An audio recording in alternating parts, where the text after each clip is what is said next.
I trusted him with everything: my life, my secrets, even Vela's happiness. I never imagined the person I called my closest friend would betray me, and that my wife would help him do it. Loyalty isn't forever. Sometimes it's an illusion.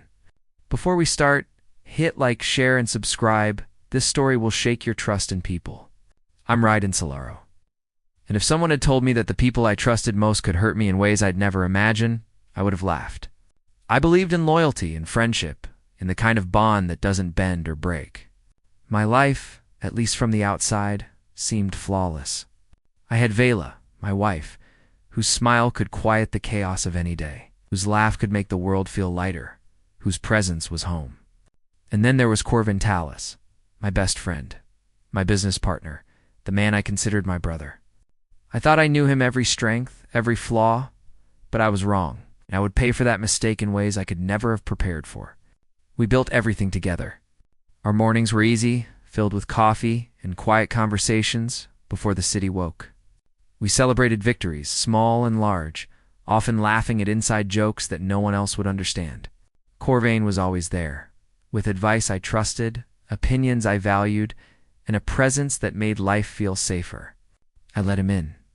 I shared my plans, my fears, my dreams, even the private details of my marriage with him, because I believed in him the way people believe in family. And in turn, I thought he respected that trust. Vela, of course, was the heart of it all. Every glance from her, every gesture told me that our life was solid, unshakable. I would watch her at dinner, catching the curve of her smile in the candlelight. And I would feel the kind of calm you only get when you know the people you love are truly yours. She had a way of making ordinary moments feel extraordinary, of turning the mundane into magic. And I wanted to give her the world. Every decision, every risk I took, I did thinking of her, thinking of us. But life doesn't follow the plans we set. Trust isn't permanent. Loyalty isn't guaranteed. And the people we hold closest can sometimes carry the sharpest knives. I didn't see the cracks at first. The small things a glance too long, a smile that lingered where it shouldn't. The messages that disappeared too quickly felt insignificant. At first, they were whispers of a storm I didn't know was coming, a storm that would shake everything I thought I knew about friendship, love, and betrayal. And yet, even as I sensed something shifting, I couldn't imagine the depth of what awaited me. It started with the smallest things, tiny, almost imperceptible, but enough to unsettle me. I noticed the way Corvin would linger in the corners of conversations, his eyes flicking to Vela in ways that made my chest tighten. At first I brushed it off, telling myself I was imagining things. I trusted him, and I trusted Vela. That trust was my armor, and I refused to see the cracks forming in it. But deep down, a quiet unease began to settle in, like a shadow creeping across a sunlit room. Late-night phone calls became more frequent. Vela would step out of the room, laughing lightly into the receiver, and I would feel an unfamiliar pang, a twist in my stomach.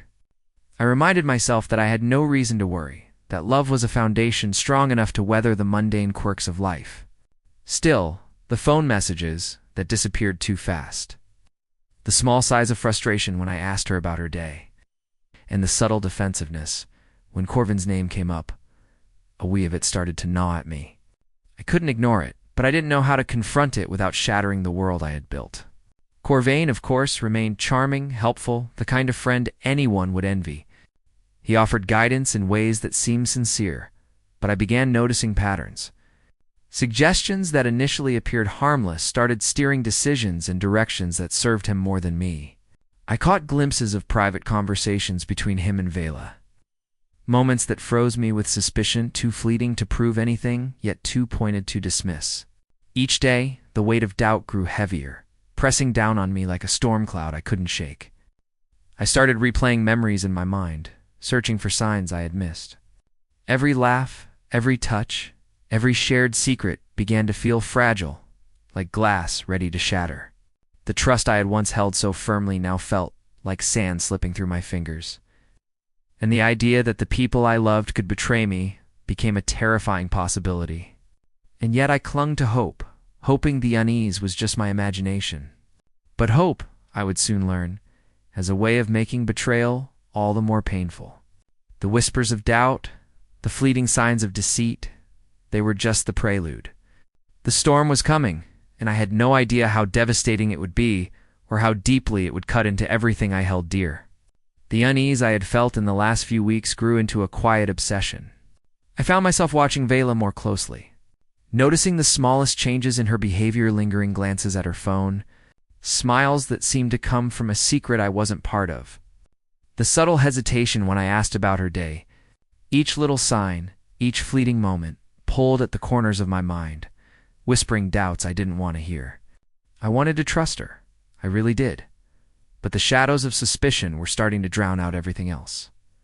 Corvin's presence became suffocating, though I tried not to let it show. His advice now carried a sharp edge I hadn't noticed before. He would suggest things that seemed helpful at first. It's only for me to realize later that the choices he nudged me toward always benefited him in some hidden way. I began to question everything, even my own judgment.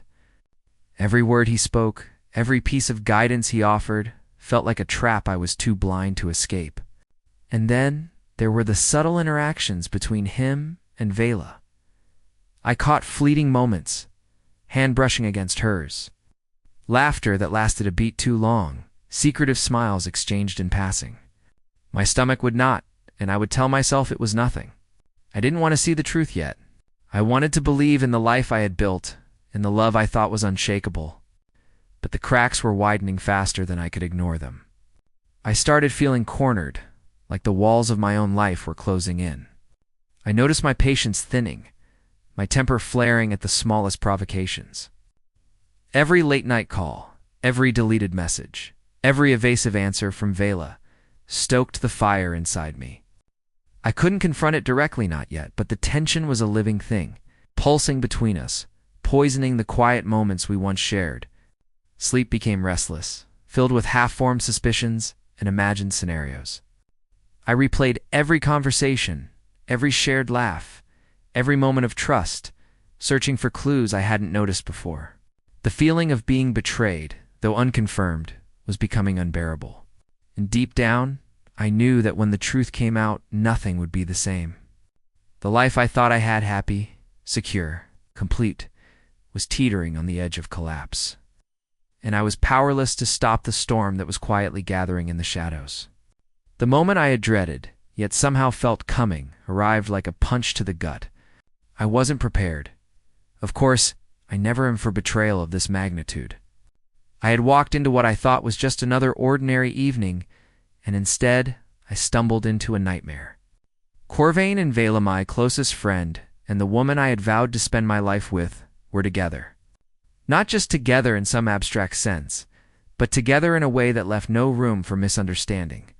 The laughter, the way they leaned into each other, the hidden gestures, they hit me like shards of glass in the chest. I froze at first, my heart hammering, my mind struggling to make sense of what I was seeing. Every memory I had of them together flashed before me, the trust, the friendship, the warmth I thought existed between us, all shattering in an instant. I wanted to scream, to run, to tear apart the illusion that had been my life, but words caught in my throat. My body moved on its own. Rage surged through me like a storm breaking free, uncontrollable, raw. How could you? I shouted, my voice cracking under the weight of shock and betrayal. Vela froze, her eyes wide as if the reality of my discovery had only just reached her. Corvain stepped back, that familiar smugness replaced with a flash of guilt, but it was too late. I could feel every heartbeat, every pulse, every flicker of deceit that had been building in the shadows for weeks. I slapped him not to hurt, but to mark the moment, to remind myself that betrayal has a face, and now I was seeing it in full. Tears burned my eyes, anger coiled in my stomach, and yet beneath it all, a strange clarity emerged. I realized how cleverly this had been orchestrated, how carefully they had planned, how deeply I had been blind. Every late message, every secret smile, every subtle manipulation, it was a tapestry of betrayal, and I had been its unwitting canvas. The people I trusted the most had not only deceived me, they had done so together, bound by a bond I wasn't part of, a trust I had thought unbreakable. I remember standing there, shaking, chest heaving, staring at them both, and knowing that life as I knew it had ended. The calm, secure world I had built was gone, replaced by a raw, jagged reality where loyalty was a lie. Love was fragile, and betrayal had teeth, and in that moment a single thought consumed me. The storm is here, and no one will escape it. I couldn't sleep that night. Every corner of our home felt foreign, every shadow a reminder of what had been taken from me. The laughter we shared, the warmth of our routine, even the quiet comfort of sitting together on the couch, all of it now felt hollow, like echoes of a life that no longer existed. I wandered from room to room, my mind replaying the moments, searching for answers that would never come. How had I missed the signs? How had I been so blind? Vala's face haunted me, not just the betrayal, but the confusion, the guilt, the fragments of the woman I thought I knew. In Corvain, his smug confidence now replaced by something thinner, weaker, as though he too sensed the shift in power.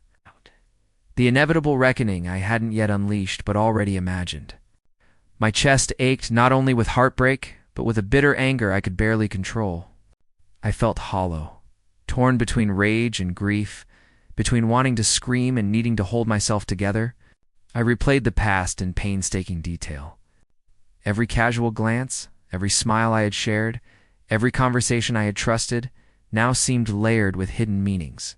I saw the subtle manipulations I had ignored, the whispers I had dismissed, the fleeting touches that should have raised alarms. My mind felt like a storm, churning with images, voices, and realizations. How easily I had been deceived. How much I had given, and how little I had received in truth. Yet beneath the rage, beneath the betrayal, there was clarity. A lesson carved into my soul with cruel precision. Trust is fragile, and loyalty is earned, not assumed. I understood with painful lucidity that I could not change what had happened, but I could control what I allowed to happen next. The people who had betrayed me, the life I had once taken for granted, they were not the center of my world anymore. I sat alone, staring into the quiet, allowing the grief to wash over me, letting the anger settle into something sharper, something purposeful. I realized that this collapse, this devastation, was the precursor to strength, to strategy, to the inevitability of karma. They had lit the fire, but I would decide its outcome.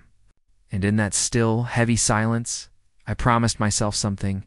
The storm had arrived, and when it passed, it would leave no illusion intact. Only truth, only justice, and only the reckoning that had been long overdue. The next morning, something inside me had shifted. The raw pain was still there, heavy and suffocating, but beneath it simmered a new fire. Cold, deliberate. Betrayal had broken something in me, yes, but it had also awakened something else. A resolve I didn't know I was capable of. I wasn't going to scream anymore. I wasn't going to plead or demand explanations. I was going to think. I was going to plan. And when I moved, it would be with precision. I sat alone at the kitchen table, the same place where we once shared breakfasts filled with laughter. Now I spread out everything I knew. Memories, patterns, messages I had ignored, behavior I had brushed off. One by one, I connected the pieces like a puzzle. Corvin's business troubles, Vala's sudden emotional distance, their perfectly timed excuses, their late-night work calls wasn't just an affair. It was a scheme, one that had been unfolding right in front of me. The more I studied the details, the more I realized something important. They underestimated me. They thought my kindness made me blind, my loyalty made me weak. They thought they could manipulate me, strip me of everything, and walk away unscathed. That belief alone was their biggest mistake.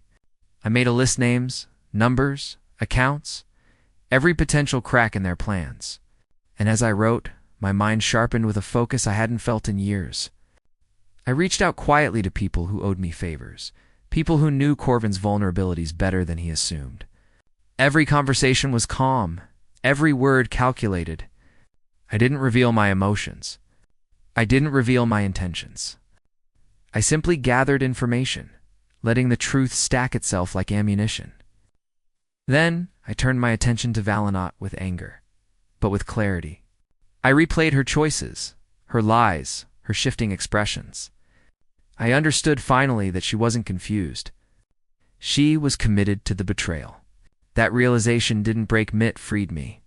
It gave me the strength to detach, to strategize without hesitation. By evening, I had a plan.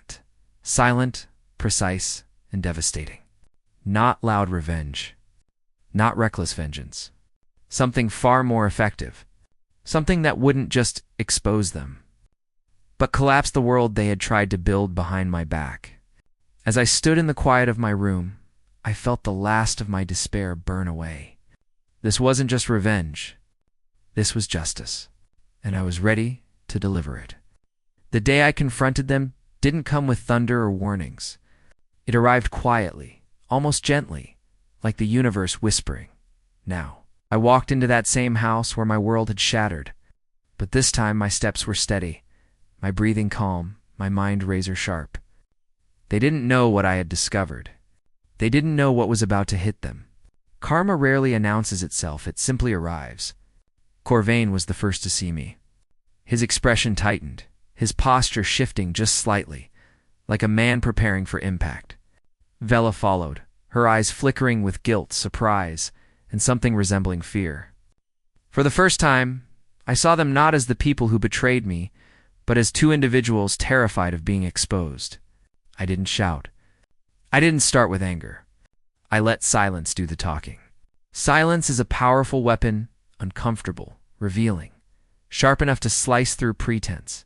They exchanged glances, waiting for me to lose control, but I didn't give them that satisfaction. I simply said, "I know everything." Vela's face drained of color. Corvain tried to compose himself, but the tremor in his jaw betrayed him. I watched them unravel piece by piece before I even revealed the depth of what I knew. That was the first blow of karma fear. Then I took out the evidence. Messages, recordings, financial documents Corvain thought were hidden, details of their plan to push me out, emotionally and financially. When I laid everything on the table, it was as if the ground shifted beneath them. Vela stuttered, excuses weak, transparent, desperate. Corvain tried to deny, then defend, then blame. But every attempt fell apart under the weight of truth I had gathered. I didn't need to raise my voice. Their panic was louder than anything I could say. Finally, when their excuses collapsed, I delivered the final strike calm, controlled, and unavoidable. I told them about the legal steps already in motion, the people already informed, the consequences already unfolding. Their schemes, their lies, their betrayal, all of it was turning on them now. They had built their plans on my trust. Now that trust had become the weapon that destroyed them.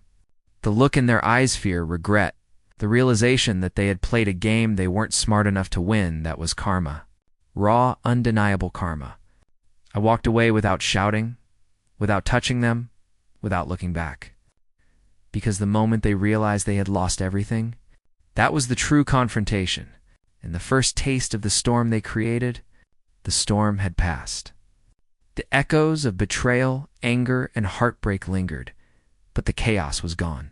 Standing alone in the quiet of my home, I realized how much I had changed, not in body, not in circumstance, but in clarity, in the way I saw the world.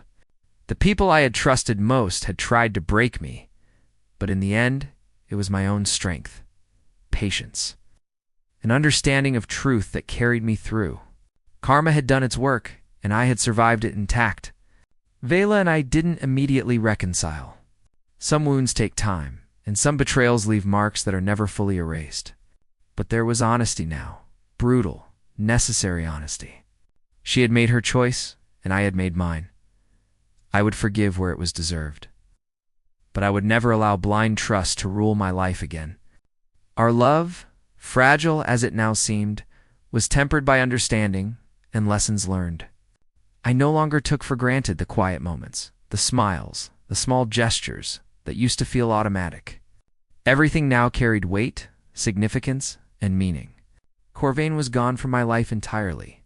The man I had considered my closest friend was reduced to a memory, a painful reminder of the sharpest knife betrayal can wield. I didn't revel in his downfall, but I acknowledged it. Guess justice and truth had prevailed where deceit and selfishness had failed. It was not vengeance that satisfied me, but the inevitability of consequence. The poetic justice that comes when lies cannot hide forever. And me? I was different. Wiser, perhaps colder in some ways, but stronger than I had ever imagined. I had walked through fire and come out able to breathe freely again. I had faced the sharp edge of betrayal and had not only survived, but emerged with control over my life, my choices, and my future. I understood now that loyalty is earned, love is fragile, and trust is the most precious currency one can offer. As I sat in the quiet, reflecting on everything, I made a silent promise. Never again would I hand my heart or my life to someone who didn't deserve it. The past would stay where it belonged behind me, and from the ruins, I would rebuild, carefully, deliberately, stronger than ever. Because life doesn't wait for permission, and karma, when it comes, will always arrive. Whether you see it or not,